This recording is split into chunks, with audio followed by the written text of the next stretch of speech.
All right, let's talk about this. Let's bring in Ron Bonjean, the former communications director, to former House Speaker Dennis Hastert. Bernard Whitman joins us, a pollster to former President Bill Clinton.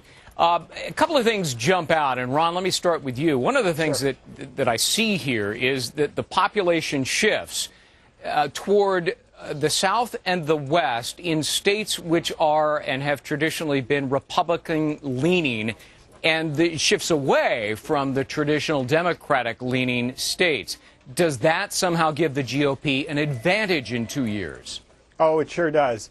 You know, not just in it does in 2 years, especially on the presidential level, because the Electoral College is made up of 270 electoral votes, and if you have more electoral votes in states that are Republican strongholds coming away from Democrats, that's going to help, you know, the Republican nominee for sure. Bernard, what do you think about that? Well, I think the biggest winner, actually, may be the Census Bureau that came in almost $2 billion under budget and on time.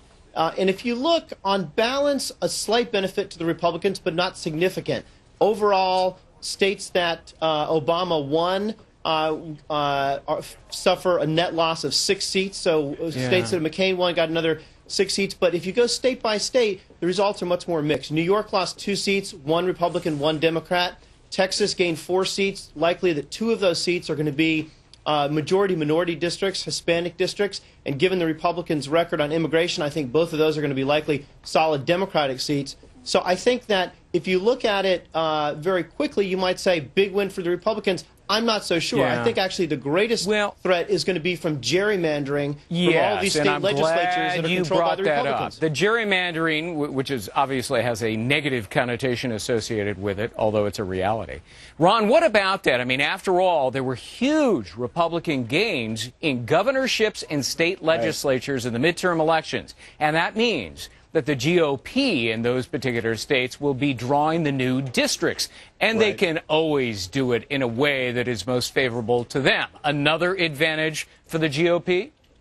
Well, you know, I would rather be us than them right now, and we have a significant advantage, and we have to use it wisely. You know, we need to be careful not to create districts that become swing districts, much like what happened 10 years ago in Pennsylvania, where, you know, at first it looked pretty good. We had solid Republican standing there, but then it swung the other way.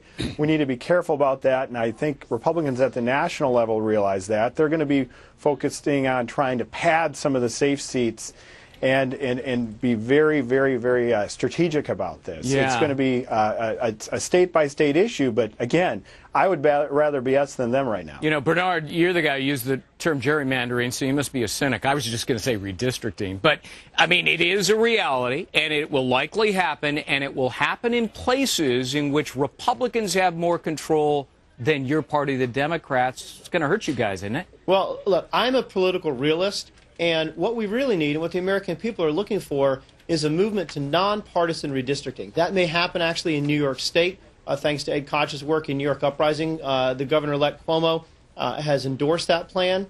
That holds true in a number of other states. And I think that the American people, frankly, are fed up with both parties yelling at each other from either side of the beach. They want the parties to work together. And I think a movement for nonpartisan redistricting is exactly what should be spurred in the coming weeks and months as we grapple with redistricting. Bernard, you're not a realist. You're an idealist. Nice try. Ron Bonjean, Bernard Whitman, good to see you both. Thank you. Thank you. Thank you so much.